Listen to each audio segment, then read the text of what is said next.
मुनियों को बुलाया गया। मुनियों ने देखा ये तो बहुत उच्छृंखल और दुष्ट स्वभाव का है, पर माता सुनीता बार बार कह रही थी राजा हमारा ही पुत्र बनेगा, तो वेन को चक्रवर्ती सम्राट पर अभिषिक्त कर दिया गया। अब वेन वैसे ही पहले दुष्ट था, चक्रवर्ती सम्राट, 8 लोकपालों की ऐश्वर्य कला उसमें प्रकट हो गई, राजा में भागवतिक शक्ति आ जाती है। अब तो अभिमान वश वो बड़े बड़े महापुरुषों का भी अपमान करने लगा। हाथी पर सवार होकर निकलता, रौंदता हुआ जिधर जाता सर्वत्र हाहाकार मच जाता। राजा आदेश कर दिया हमारे राज्य में कोई भी यज्ञ, दान, नाम, कीर्तन, कथा, वार्ता, हवा नगर करेगा तो उसे मृत्यु दंड दिया जाएगा। सारे धर्म कर्म सब बंद करवा दिए।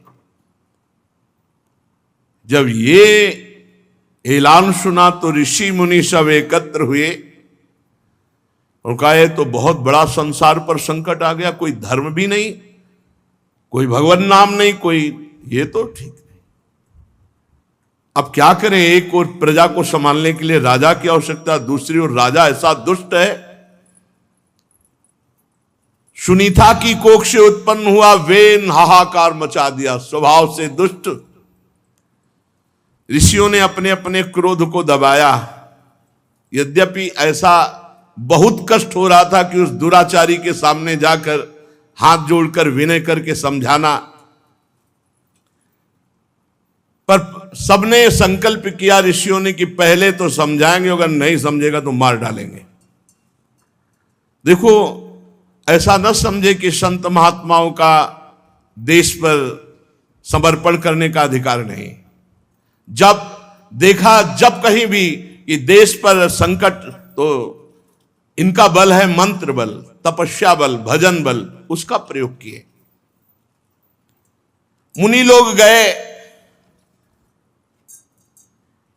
वेन को नमस्कार। वेन कोई उतर के नमस्कार अर्घपात कुछ नहीं, वो तो दुष्ट स्वभाव का। महाराज आपकी आयु, श्री बल, कीर्ति की वृद्धि हो। हाँ बोलो। जब मनुष्य मनवाणी, शरीर और बुद्धि से धर्म का आचरण करता तभी सुख प्राप्त करता है। आपने सब बंद करवा दिया। ऋषियों ने कहा वो शोक रहित लोगों को या परम पद को, मोक्ष को तभी प्राप्त होता है जब धर्म से चलता है, भजन करता है, भगवत आराधना करता है। इसलिए वीरवर, संपूर्ण प्रजा का कल्याण धर्म से होता है और आपने धर्म को बंद करा दिया। धर्म नष्ट हो जाएगा तो प्रजा नष्ट हो जाएगी, प्रजा नष्ट हो जाएगा तो राजा ऐश्वर्य भ्रष्ट होकर नरक को जाता है। जो राजा दुष्ट मंत्री, चोर आदि से अपनी प्रजा की रक्षा नहीं करता, न्याय के अनुसार ही कर लेना चाहिए, अधिक नहीं। अगर अधिक कर लेता है तो लोक परलोक दोनों जगह वो नष्ट हो जाता है। वर्णाश्रम धर्म का पालन, स्वधर्म का पालन, भगवान श्री हरि की आराधना, यह तो अत्यंत आवश्यक है। आप राजा हैं, आपसे भगवान बहुत प्रसन्न, तभी आपको राजा पद दिया। इसलिए आपको चाहिए कि सर्वभूत भावन भगवान श्री हरि की आराधना को आप न रोकें। भगवान ब्रह्मादि जगदीश्वरों के भी ईश्वर हैं, उनके प्रसन्न होने पर कोई वस्तु दुर्लभ नहीं रह जाती। देवराज इंद्र भी उनकी पूजा करते हैं, आप तो एक मनुष्य हैं। भगवान श्री हरि समस्त लोक लोकपाल यज्ञों के नियंता, वेदत्रयी द्रव्य रूप तपः स्वरूप है। इसलिए महाराज, आप अपनी उन्नति और देशवासियों की उन्नति के लिए आप भगवान का नाम जप, भगवत कीर्तन, भगवत आराधना, शास्त्र स्वाध्याय, यज्ञ आदि इनको मत रोकिए, नहीं तो आपका मंगल नहीं होगा।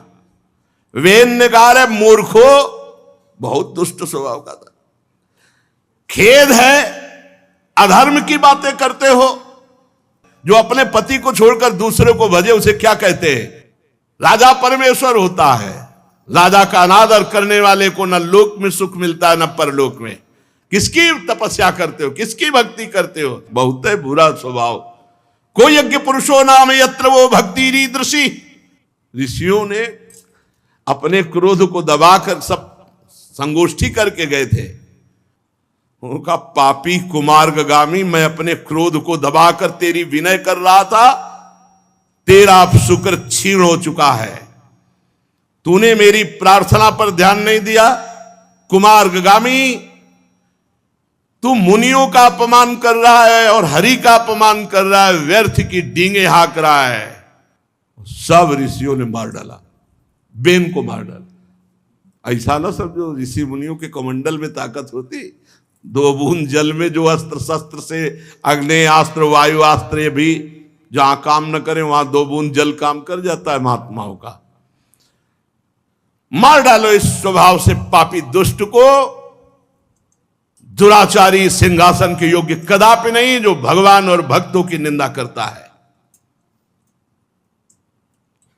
छिपा हुआ ऋषियों का क्रोध एकदम प्रकट हुआ और तत्काल मार डाला। सब ऋषि चले गए। अब सुनीता ने सुना मेरा पुत्र मारा गया, तो बड़ी औषधियों के द्वारा, कुछ ऐसी औषधियों का लेप है जो कई दिनों तक शव को सुरक्षित रखा जा सकता है। मुनिजन सरस्वती नदी में आचमन करके मंत्रानुष्ठान कर रहे थे कि देखा चोरों के दल आपस में बात की, ये कौन है? बोले तो डाकू लोग हैं। बोले तो प्रजा का बड़ा मंगल होगा क्योंकि राजा नहीं है। ऋषि लोग विचार किए कि अगर राजा नहीं तो अराजकता फैल जाएगी, फिर कौन किस पर। इसलिए इन चोरों से बचाने के लिए प्रजा के लिए राजा की आवश्यकता है। अब तपोबल का प्रयोग राजा के लिए करना पड़ेगा। फिर सब महात्मा इकट्ठे हुए। वेन का शरीर औषधियों से युक्त तो था ही, आकर बैठे सब आसपास घेर के, और उनकी जंघा पर वेन की मरी हुई जो सौ रखा हुआ, उसकी जंघा पर मंत्रों से मंथन किया तो एक काला पुरुष पैदा हुआ, जो भुजाएं मोटी, नाटा जांघें, टांगें छोटी छोटी, नाक चिपटी, नेत्र लाल, केस तांबे के जैसे। वो वेन का पाप था, प्रकट हुआ। इससे उनका निषीद, निषीद का मतलब होता है बैठ जा। फिर उनके स्थान बताए, नदियों का किनारा, जंगलों में ऐसे। तो वही नैषाद वंश की वहां से प्रवृत्ति